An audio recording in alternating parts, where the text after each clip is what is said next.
तो ऐसा तो नहीं लग रहा कि सर भूल तो नहीं गए, ट्रिग्नोमेट्री थोड़ी पढ़ रहे थे हम, हैं? थोड़ा सा तो ऐसा फील हो रहा है ना?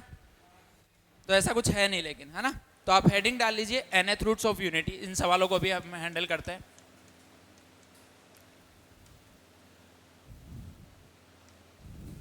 ठीक है, तो जो चीजें आपको nth रूट्स ऑफ यूनिटी में पता है वो चीजें मैं आपको बता के बोर्ड नहीं करूंगा, उससे आगे की बातें करेंगे हम सारी की सारी, है ना? लिख दिया? तो देखो भाई, nth रूट्स ऑफ यूनिटी नाम से थोड़ा सा आपको आइडिया चल रहा है कि वन जो है उसका n रूट जो वो फाइंड करने हैं। इसका मतलब ऐसा सा कुछ ये कहना चाह रहा है, z is equals to 1 raise to power 1 by n।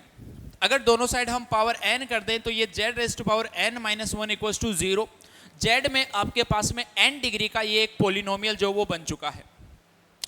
n degree का अगर ये एक पोलिनोमियल है, इसका मतलब ऑब्वियस सी बात है कि इसके n रूट्स जो वो आने चाहिए। आने चाहिए कि नहीं आने चाहिए? n रूट्स आने चाहिए। लेकिन यहां से अगर आप देख पा रहे हो कि तो आपको एक ही रूट नजर आ रहा है और वो है 1। तो इसका मतलब आपको बाकी के जो रूट्स है वो देखने के लिए क्या करना पड़ेगा? ये इक्वल्स टू 1 है। 1 को क्या मैं कोस 0 plus sign iota times of sign 0 लिख सकता हूं? लिख सकता हूं।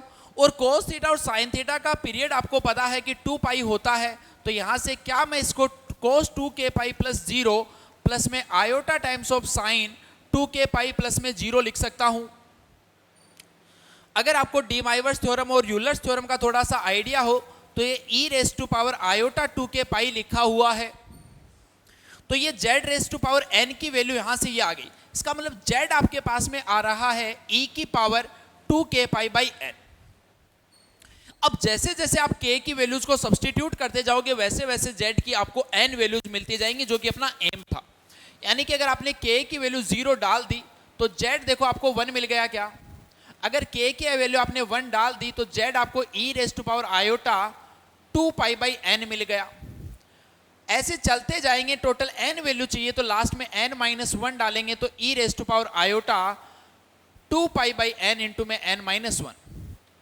पहली चीज ये, जैसे मैंने आपको बोला k जो उसकी वैल्यू 0 से लेके n माइनस 1 तक डाल दो तो n वैल्यूज मिल जाएंगी। ये आप कोई भी n कॉन्टिन्यूस वैल्यू जो वो ले सकते हो। ऐसा नहीं कि आपको 0 से लेके n तक ही लेना है। आप 0 से लेके n माइनस 1 तक ही लेना। आप 1 से लेके n तक ले लो, आप 2 से लेके n प्लस 2 तक ले लो, तो आपकी मर्जी। बस आपको n कॉन्जिक्यूटिव वैल्यू जो वो हमेशा लेनी होती है। तो 0 से लेके मैंने मान ली कि यहाँ पे n माइनस 1 तक ली, तो ये सारे के सारे रूट्स जो वो आपके पास में आ चुके हैं जो अपने को फाइंड करने थे। अब हम कैलकुलेशन को थोड़ा सा आसान बनाने के लिए इसको हम ऐसा मान लेते हैं कि भाई ये आपके पास में अल्फा लिखा हुआ है। तो आगे वाली वैल्यू देखना, जो z होगा वो e की power iota 4 pi by n होगा। यस और नो? k की वैल्यू जब हम 2 डालेंगे तो e की power iota 4 pi by n आ रहा होगा। उसको क्या हम अल्फा स्क्वायर बोल सकते हैं? तो इसका अगला रूट अल्फा स्क्वायर आ रहा होगा। सिमिलर वे में ये रूट जो अल्फा की पावर n माइनस 1 आ रहा है। इसका मतलब अगर इसके रूट्स ऐसे हैं तो इसका मतलब z raise to power n minus 1 जो है उसके फैक्टर्स आपके पास में क्या है? z minus 1, z minus alpha, z minus alpha square से लेके z माइनस में alpha raise to power n minus 1। और यहां पे अल्फा जो है वो आपके पास में कितना है? e raise to power iota 2 pi by n। तो यहां तक की बातें जो है वो आपको पता है। अब इसके बेसिस पे वो सब ताम झाम जो आप बोलते हो कि जो nth रूट ऑफ यूनिटी है इनका सम जो वो आपके पास में 0 आ रहा होता है, जो प्रोडक्ट है वो minus 1 raise to power n आ रहा होता है। ये सब चीजें जो तुम आराम से खुद कर लोगे, हम आगे की बातें करते हैं इससे ना। तो हम कुछ स्पेशल रिजल्ट्स यहाँ से हम फाइंड करेंगे, कुछ स्पेशल रिजल्ट्स भाई हम फाइंड करेंगे। और वो स्पेशल रिजल्ट फाइंड करने के लिए पहले अपने को कुछ एक स्पेशल रिजल्ट और चाहिए होंगे, तो उनकी पहले बात कर लेते हैं हम। एक अपने को रिक्वायरमेंट यहाँ पे पड़ेगी मॉड्यूलस ऑफ 1 प्लस अल्फा की। ठीक है, मॉड्यूलस ऑफ 1 प्लस अल्फा की हम बात करते हैं कि इसकी वैल्यू जो वो क्या आएगी। तो modulus of 1 plus alpha, alpha भाई क्या था आपके पास में? e की power iota 2 pi by n। और इसको आप क्या लिख सकते हो? कोस 2 पाई बाई n प्लस में iota times of sign 2 pi by n, ऐसा लिखा जा सकता है इसको। तो चलिए, इसका मतलब क्या होता है? मोड का मतलब रियल पार्ट का स्क्वायर प्लस में इमेजिनरी पार्ट का स्क्वायर। रियल पार्ट यहां पे देखो 1 प्लस का cos 2 थीटा है, तो 1 plus cos 2 pi by n का स्क्वायर कर दिया, और ये लीजिए sine square 2 pi by n। कोई दिक्कत यहां तक? चलिए इसको ओपन करते हैं थोड़ा सा। इसको ओपन करेंगे तो एक 1 आएगा, इसको ओपन करेंगे तो cos square 2 pi by n आएगा, इसको ओपन करेंगे तो sine square 2 pi by n आएगा। तो cos square theta plus sine square theta is 1 plus 2 times of cos 2 pi by n। इनमें से देखो अगर दोनों में से 2 कॉमन ले ले तो अंदर 1 प्लस का cos 2 पाई बाई n बच गया क्या? और 1 प्लस cos 2 थीटा जो 2 cos स्क्वायर थीटा होता है क्या? एक 2 बाहर था तो 2 इंटू 2 4 cos स्क्वायर थीटा हो गया क्या? cos स्क्वायर थीटा का अंडर रूट कितना आता है? Mod cos theta. ठीक है, 2 बाहर आया तो इसका मतलब मॉड्यूलस ऑफ 1 प्लस एल्फा जो है उसको क्या मैं 2 times of mod cos pi by n लिख सकता हूं क्या? लिख सकते हैं ऐसा। सिमिलर वे में अगर मैं सेकंड रिजल्ट की बात करूं, मॉड्यूलस ऑफ 1 माइनस एल्फा, तो चेंज कहां आएगा? यहां पे बस माइनस आ जाएगा, तो इसका मतलब यहां पे माइनस आ जाएगा, इसका मतलब 1 माइनस cos 2 थीटा का फॉर्मूला लग जाएगा, that is 2 sine square theta. तो यहां से ये आपके पास में बनेगा 2 times of sign pi by n। यहां पे मोड लगाने की जरूरत नहीं है, बता सकता है कोई क्यों? पाई बाई n है आपके पास में, तो इसका मतलब फर्स्ट और सेकंड क्वाड्रेंट में रहने वाला है, और सेकंड और फर्स्ट क्वाड्रेंट दोनों जगह आपके पास में साइन थीटा जो पॉजिटिव होता है। यहां हमने इसलिए लगाया क्योंकि अगर सेकंड क्वाड्रेंट में आ गया तो उसके लिए बैलेंस करना पड़ेगा। ठीक है, यहां तक की कहानी। चलिए अब वापस से आते हैं हम उस रिजल्ट पे। यहां पे आपके पास में जो था, यहां से मैं ऐसा लिख सकता हूं z raise to power n minus 1 divided by z minus 1 is equals to z minus का एल्फा, z माइनस का एल्फा स्क्वायर से लेके z माइनस में alpha raise to power n minus 1 तक चला गया। चलो अब इसके लिए कुछ खास बातें हम करते हैं। इसका केस यहां पे मैंने बोल दिया, एक बार के लिए मान लो कि z जो है उसकी वैल्यू, z जो उसकी वैल्यू आप 1 डाल दीजिए। यहां पे क्या डाल दीजिए? 1। अगर z की वैल्यू 1 डालोगे तो ये यहां पे क्या बन रहा होगा? 0 बाई 0। 0 बाई 0 को कैसे सोल्व करते हैं? लोपिटल रूल से। लोपिटल रूल लगाओगे तो n इंटू में z की power n minus 1 upon 1, z की वैल्यू फिर से 1 डाला तो n बन गया क्या? नहीं है ये बात समझ? चलो छोड़ो छोड़ो, इस कहानी को छोड़ो। ये देखो ये देखो ये देखो, ये जो पूरा सामान लिखा हुआ है, ये जो पूरा लिखा हुआ है वो एक तरीके से अगर आप देख पा रहे हो मेरी नजरों से तो ये ऐसा लिखा हुआ है। बोलो ये सुनो, ये आपके पास में एक जीपी का सम लिखा हुआ है। लिखा हुआ है, हमने क्या बोला? z की वैल्यू 1 डाल दीजिए, तो z की वैल्यू अगर 1 डाला तो 1 माइनस का एल्फा आया, 1 माइनस का एल्फा स्क्वायर आया, 1 माइनस में एल्फा की पावर n माइनस 1 आया। ये आपके पास में n बन चुका है। अब मैं क्या कर रहा हूं, साथ में दोनों साइड मोड ले रहा हूं, तो मैं यहीं पे लिख दूं put z equals to 1 and take mod. तो यहां पे मोड लगा दूं क्या, और यहां पे भी मोड लगा दिया। ठीक है, मैं अब एक एक स्टेप नहीं करवाऊंगा, मतलब थोड़ा तो स्किप करना पड़ेगा। ऐसा आ गया, तो ये 1 प्लस 1 प्लस 1 जो वो n टाइम्स आके आपके पास में n बन गया। आपको पता है कि modulus of z1 z2 zn तक लिखा तो आप उनको अलग अलग करके लिख सकते हो, प्रोडक्ट में अगर लिखा है तो ये आएगा modulus of 1 minus alpha. Modulus of 1 minus alpha की वैल्यू आपके पास में है, that is 2 sign pi by n। अगला 1 माइनस का एल्फा स्क्वायर बताओ जरा कितना आ जाएगा? 2 साइन 2 पाई बाई n आएगा कि नहीं आएगा? अगला क्या आएगा? 2 times of sign 3 pi by n, और ये सिलसिला आपके पास में चलेगा 2 times of sign n minus 1 pi by n तक। चलिए n इज इक्वल्स टू, ये यहां पे यहां से लेके यहां तक टोटल कितनी टर्म्स लिखी हुई हैं? n minus 1 terms. ये देखो यहां पे इसके टोटल n रूट्स थे, इसका मतलब n एक्सप्रेशंस लिखे हुए थे। उस n में से एक z माइनस 1 वाले फैक्टर को हम यहां ले गए, तो कितने एक्सप्रेशंस बचे, n-1। तो ये 2 जो है वो भी कितनी बार आ रहा होगा, n-1 टाइम्स आ रहा होगा। ये जो बाकी का तामझाम है पूरा, ये इसका प्रोडक्ट लिखा हुआ है क्या? तो यहां से ये वाला एक पहली वैल्यू आपके पास में आ गई है, sin r pi by n, where r varies from 1 to n-1 is equals to n divided by 2 raised to power n-1, and this is our first formula that we derived from nth root of unity। ये आपको directly याद रखना है कि अगर ऐसा product बन जाता है तो उसकी वैल्यू n अपॉन में 2 रेज़्ड टू पावर n-1 आती है। ठीक है, अगर ये फॉर्मूला आपको पता होता है nth रूट ऑफ यूनिटी का, तो ये सवाल जो आपके 5-5 सेकंड के सवाल थे, अगर नहीं पता है तो फिर होंगे ही नहीं वो, है ना। तो ऐसा सिस्टम है, कर लो इसको जल्दी से नोट, फिर आगे के रिजल्ट्स और लिखवाता हूं मैं, है ना।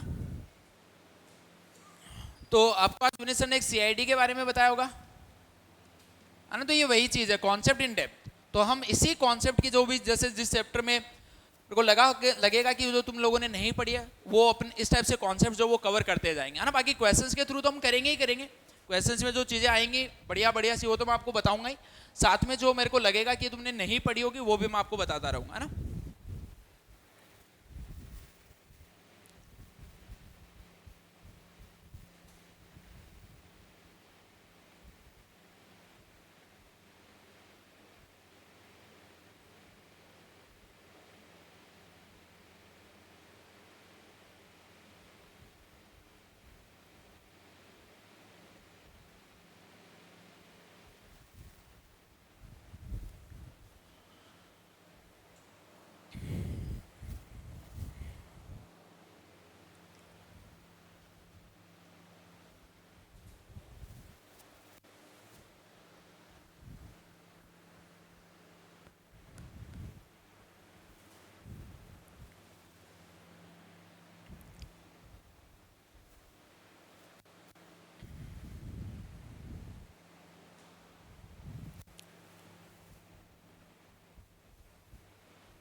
कर लिया क्या नोट, चले आगे।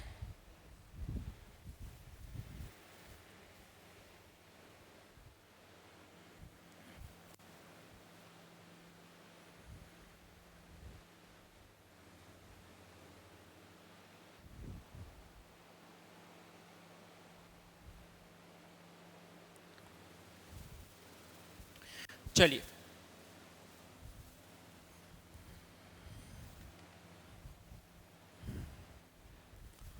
आगे के रिजल्ट्स हम फाइंड करते हैं।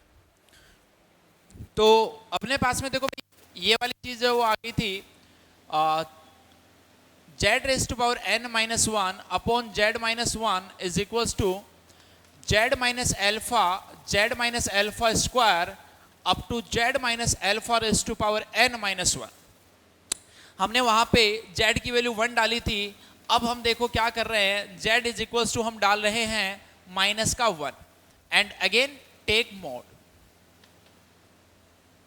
ठीक है, ऐसा करने से अब देखो क्या बनेगा, -1 raised to power n -1 divided by -1 minus का 1 इज इक्वल्स टू, यहां पे मैं थोड़ा सा डायरेक्टली लिख दूं, ये देखो आपके पास में -1 माइनस का अल्फा बनेगा। क्या बनेगा, -1 माइनस का अल्फा, आगे बनेगा -1 माइनस का अल्फा स्क्वायर। इन सब का नेगेटिव बाहर आ जाएगा, मोड़ लेंगे तो पॉजिटिव बन जाएगा, और इसके अलावा 1 प्लस में अल्फा का मोड जो वो क्या बनेगा 2 cos पाई बाई एन, जो भी हमने लिखा तो ये आ गया 2 cos पाई बाई एन। आगे वाला क्या बनेगा 2 cos 2 पाई बाई एन से लेके ये आपके पास में क्या बन रहा होगा 2 cos n minus 1 pi by N तक जाएगा। अब देखो यहां पे फिर से दो चीजें हो सकती है अगेन, और इनका सबका क्या लगेगा ना यहाँ पे मॉड है, मॉड मॉड मॉड मॉड, ठीक है। अब एक चीज समझो, यहां पे n जो है वो इवन होगा तब अलग रिजल्ट आएगा, n जब ओड होगा तब अलग रिजल्ट आएगा, यस और नो। तो हम n को एक बार के लिए यहां से ओड बोल देते हैं, है ना। n जो है हमने इसका केस 1 ले लिया, केस 1 हमने क्या बोला n इज ओड। n अगर ओड है तो उस वाले केस में ये कितना बना माइनस का 1 और माइनस का 1 कितना हो गया माइनस का 2, और नीचे भी आपके पास में क्या है माइनस का 2, 1 बच गया, 1 आ गया ना। और ये इधर देखो आपके पास में क्या लिखा हुआ है 2 की पावर कितना है वही वापस से n माइनस 1, तो उसको अगर इधर लेके आ जाऊं तो 1 अपॉन में 2 की पावर n माइनस 1 बच गया क्या, और ये इधर वापस से वही वाला हिसाब आ गया cos r pi by n का मॉड जब r जो 1 से लेके n माइनस 1 तक जा रहा है। बट आपको हमेशा क्या ध्यान रखना है कि ये फॉर्मूला तब वैलिड है जब यहां पर n जो है वो आपको क्या दे रखा होगा ओड। अगर n ओड है तो cos r pi by n का जो प्रोडक्ट है दैट विल बी 1 अपॉन में 2 raise to power n minus 1। चलिए सेकंड केस हम लेते हैं। सेकंड केस हमने बोला n जो है वो कैसा है इवन। n देखो अगर आपके पास में इवन है तो लेफ्ट हैंड साइड जो वो इसकी क्या बन गई 0, और देखो सही भी बात है वो, जैसे अभी हमने एक सवाल लिखा था cos r pi by 18, n की वैल्यू वहां पे 18 है और 18 का मतलब क्या है इवन है, इवन है। तो इवन अगर है तो सोचो r की वैल्यू जब आप 1 से लेके 17 तक जाओगे तो बीच में r इक्वल्स टू 9 भी आएगा कहीं, और जब 9 पाई बाई 18 बनेगा इसलिए वो 0 बन जाएगा पूरा पोर्शन। और ये आप यहां से भी देख पा रहे हो कि अगर आपने n को इवन ले लिया तब इसका प्रोडक्ट जो 0 बन जाएगा, इसीलिए हमने वहां पे साथ में लिखा था कि r जो उसकी वैल्यू 9 है नहीं। तो अब इसको कैसे सोल्व करें, तो देखो अगर ये मान लो कि आपके पास में n इवन लेने पर ये पोर्शन आपके पास में 0 बन रहा है, इसका मतलब of course right hand side भी 0 बन रही होगी, यस और नो। अगर ये राइट हैंड साइड 0 बन रही है इसका मतलब क्या है, ये फैक्टर देखना ध्यान से समझना, बहुत प्यारा कॉन्सेप्ट है। यहां पे z की पावर n माइनस 1 अपॉन में z माइनस 1 है, z की वैल्यू 1 डालने पर, z की वैल्यू 1 डालने पर ये अगर 0 बन रहा है तो ये भी 0 बन रहा है। ये 0 बनने का मतलब क्या है कि कहीं ना कहीं ये जो फैक्टर्स हैं इनमें कहीं ना कहीं एक फैक्टर z माइनस का 1 छुपा हुआ है। हमने क्या डाला सॉरी माइनस 1 डाला, इसका मतलब कहीं ना कहीं एक फैक्टर जो वो z प्लस का 1 छुपा हुआ है। इस बात को मानते हो कि नहीं? अगर ये 0 बन रहा है इसका मतलब इसके अंदर z प्लस 1 छुपा हुआ है कहीं पे जो दिख नहीं रहा है, तभी तो ऐसा हो रहा है कि ये 0 आ रहा है। तो ये जो z प्लस 1 छुपा हुआ है ना इसको मैं इधर ले आता हूं, ये दिख नहीं रहा है इसको मैं इधर ले आया, तो अब ये आपके पास में क्या बना z माइनस अल्फा स्क्वायर से लेके z माइनस में alpha raise to power n minus 1। But अब अगर आपको कोई यहां पे नंबर ऑफ टर्म्स पूछेगा तो आप कितनी बताओगे n माइनस 2 टर्म्स बताओगे। एक टर्म आप z माइनस 1 पहले ले आए थे, अब एक z प्लस 1 आप और ले आए। अब अगर आप यहां पे z की वैल्यू माइनस का 1 डालते हो, n को अगर आप इवन लेते हो तो क्या ये 0/0 फॉर्म बन रही है? 0/0 फॉर्म बनेगी ना। हम क्या कर रहे हैं यहां पे n की वैल्यू माइनस 1 डाल रहे हैं और वही सब मोड वगैरह ले रहे हैं, और n जो है वो इवन भी है। ठीक है, समझ में आई बात? तो अब देखना यहां पे ध्यान से, अगर हमने ऐसा किया -1 लिया, n जो है उसको इवन ले लिया तो 0/0 बन गया, और 0/0 को सोल्व करने के लिए हम क्या करते हैं लोपिटल रूल। तो अगर मैं यहां पे लोपिटल रूल लगाऊं तो ऊपर n इंटू में z की पावर n माइनस 1 आ गया, और नीचे कितना आ गया 2z, z स्क्वायर माइनस 1 है डिफरेंशिएट किया तो 2z, ऊपर बना n इंटू में z की पावर n माइनस 1। n अगर इवन है तो n माइनस 1 कैसा होगा ओड होगा, तो -1 की पावर ओड बना ऊपर, यानी माइनस का 1 बन गया क्या? नीचे 2z है, z की वैल्यू -1 डाली तो नीचे माइनस का 2 बन गया क्या? तो माइनस माइनस अगर कैंसिल आउट होके 1/2 लिख दूं क्या? अब देखना मैं इधर डायरेक्टली लिख रहा हूं, यही सब बनेगा 2 cos π/n और ये सब, बट कितनी टर्म्स हैं इस बार? कितनी टर्म्स हैं? अच्छा ऊपर एक n भी तो बचा है ना, अरे डिफरेंशिएट किया था तब n इंटू में z की पावर n-1 आया था। अब इधर आपके पास में n-2 टर्म्स है, इसका मतलब 2 की पावर n-2 बन रहा होगा क्या? और प्रोडक्ट के अंदर cos r π/n चल रहा है क्या? r जो वो 1 से लेके n-1 जा रहा है, और r जो उसकी वैल्यू n/2 नहीं है। r की वैल्यू जो n/2 है वो वाला फैक्टर तो हमने उठा के पहले से वहां पे डाल दिया है, तो r जो उसकी वैल्यू आपके पास में n/2 नहीं हो सकती। तो इसका मतलब अब आपके पास में एक और फॉर्मूला आ चुका है, cos r π/n, r जो 1 से लेके n-1 तक वेरी कर रहा है, इसकी वैल्यू होगी n/2 की पावर n-1। तो ये 3 फॉर्मूलाज हैं, इन तीनों फॉर्मूलाज को टिप्स पे आप याद कर लीजिए। यहां पर हम 2 कंडीशन बोलेंगे कि n जो वो पहली बात इवन है, और दूसरी बात r जो है उसकी वैल्यू n/2 नहीं है। कर लीजिए नोट।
कर लिया क्या?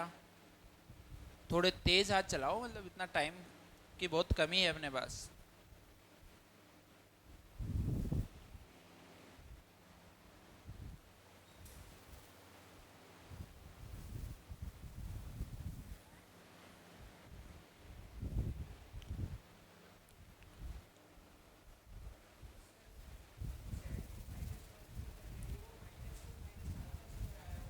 क्या क्या?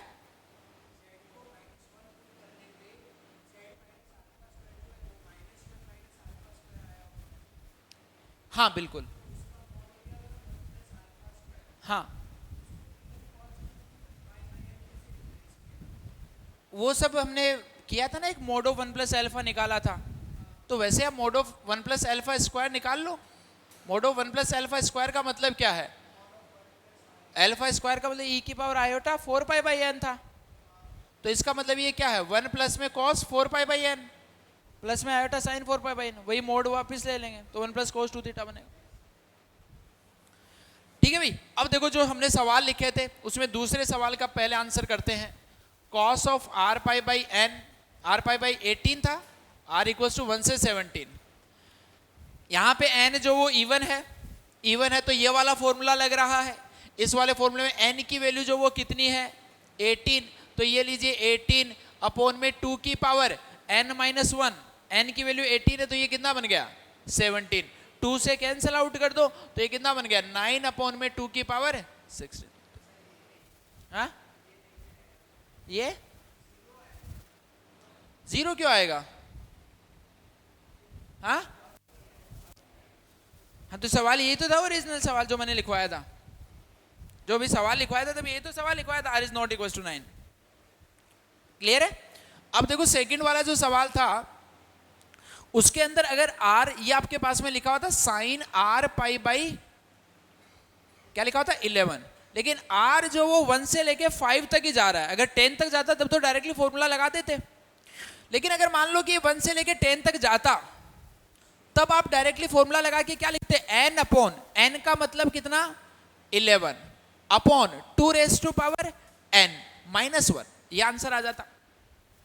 अब ध्यान से देखो इसका मतलब क्या है, sine pi by 11 sine 2 pi by 11 से लेके साइन 10 पाई बाई 11 तक, यही तो मतलब है इसका। ये जो साइन 10 पाई बाई 11 है ना, इसको पाई माइनस पाई बाई 11 लिख सकते हैं क्या? तो ये साइन पाई बाई 11 के इक्वल लिखा हुआ है। इससे पहले वाली जो टर्म साइन 9 पाई बाई 11 है वो साइन 2 पाई बाई 11 के इक्वल लिखी हुई है। इसका मतलब वो सारे के सारे जो है ना वो पेयर बना रहे हैं आपके पास में, ठीक है ना। वो क्या बना रहे हैं, पेयर बना रहे हैं। r इज इक्वल टू 1 से लेके 5 तक का स्क्वायर ही लिखा हुआ है, ठीक है। अब दोनों साइड अंडर रूट ले लो, तो इसकी वैल्यू जो आपके पास जो पूछी थी that will be under root 11 divided by 2 raise to power 5। Set है मामला, कर लो नोट।